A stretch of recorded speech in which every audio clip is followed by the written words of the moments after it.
Selamat pagi, saya Kitty Angelina Silaban NIM M3118047 ingin mempresentasikan hasil pengerjaan proposal tugas akhir yang berjudul Rancangan dan Implementasi Sistem Laporan Belajar Siswa Homeschooling Berbasis Web. Setiap orang tua menghendaki anak-anaknya mendapatkan pendidikan bermutu, nilai-nilai iman dan moral yang tertanam baik, dan suasana belajar anak yang menyenangkan. Namun kerap sekali sekolah formal berorientasi pada nilai raport atau kepentingan sekolah. Di sekolah umum banyak murid yang mengejar nilai raport dengan mencontek atau membeli ijazah palsu. Saya mengusulkan untuk membuat sebuah rancangan dan implementasi sistem laporan belajar siswa homeschooling yang akan menjadi sebuah institusi pendidikan alternatif yang senantiasa memperhatikan hak anak atas pendidikan secara personal dan tidak berorientasi pada nilai raport. Produk yang akan dihasilkan merupakan rancangan yang dapat memantau belajar siswa baik dari orang tua sendiri maupun dari tutor. Manfaat produk: yang pertama, meningkatkan mutu pendidikan peserta didik. Yang kedua, orang tua dapat mengetahui perkembangan anaknya. Berikut merupakan proses bisnis sistem. Saya akan menjelaskan alur kerjanya. Siswa login dan memilih tutor atau orang tua sebagai pengajar. Jika tutor akan login dan memilih nama siswa yang akan diajari. Siswa akan menerima notifikasi apa sisi tersebut dapat dilakukan bersama tutor yang bersangkutan. Jika tidak, maka sistem akan selesai. Jika iya, maka tutor akan melakukan presensi terhadap siswa. Dan siswa akan melaksanakan kegiatan belajar mengajar bersama tutor. Sehingga tutor dapat membuat laporan belajar untuk setiap sesi, dan laporan tersebut akan masuk ke sekolah. Sehingga siswa dapat membaca dan memberi masukan laporan belajar tutor atas dirinya. Maka orang tua dapat memantau hasil belajar dari siswa, maka sistem akan selesai.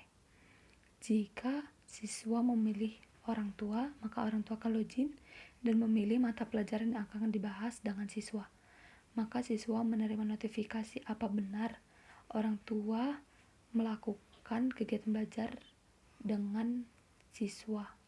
Jika tidak, maka selesai. Jika iya, orang tua akan melakukan presensi terhadap siswa. Dan siswa melaksanakan kegiatan belajar mengajar bersama orang tua. Sehingga orang tua dapat membuat laporan belajar untuk setiap sesi. Dan hasil laporan tersebut akan masuk ke sekolah.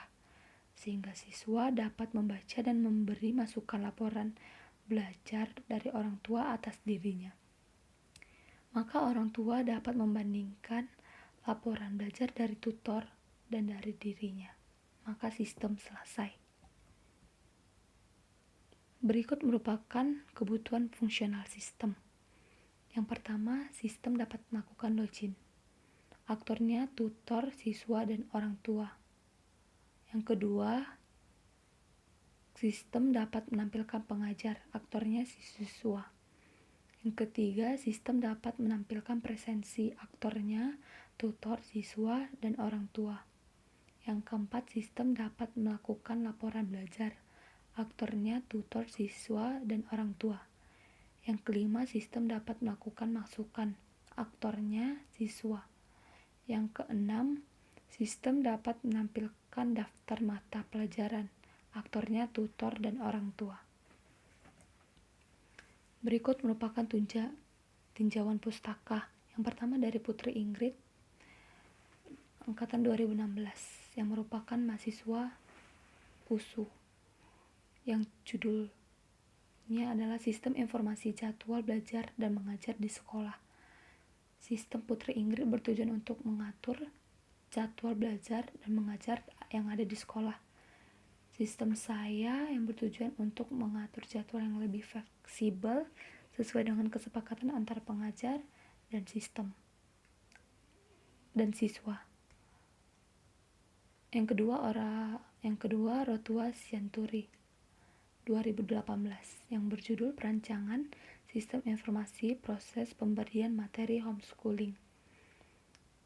Sistem Rotua Sianturi bertujuan untuk mengatur proses berlangsungnya materi homeschooling. Pada sistem saya bertujuan untuk memantau siswa yang mengikuti homeschooling. Yang ketiga, Sabto Wibowo 2017.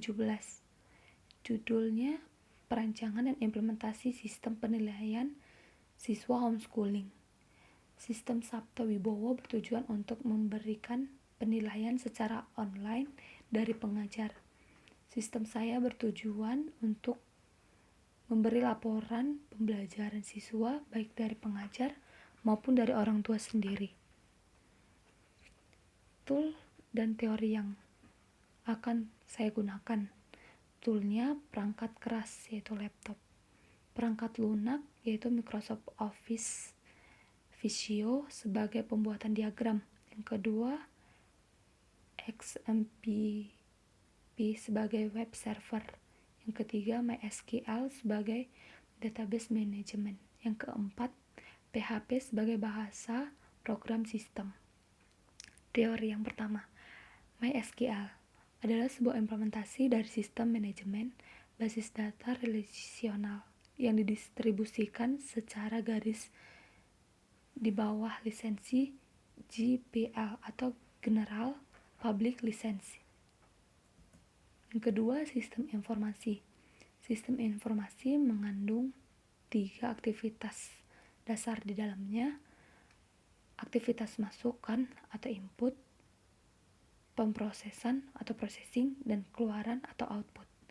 Yang ketiga, PHP atau merupakan salah satu bahasa pemrograman open source yang sangat cocok atau dikhususkan untuk pengembangan web dan dapat ditanamkan pada sebuah skripsi HTML. Yang keempat, Microsoft Office Visio merupakan salah satu perangkat pemodelan untuk membuat diagram-diagram yang membutuhkan dalam penggambaran proses bisnis. Yang kelima, XAMPP adalah perangkat lunak yang bebas yang mendukung banyak sistem operasi, merupakan kompilasi dari beberapa program. Berikut merupakan alokasi waktu. Daftar pustaka saya ada 4 sebagai berikut. Sekian presentasi dari saya. Jika ada kekurangan, saya minta maaf. Selamat pagi. Terima kasih.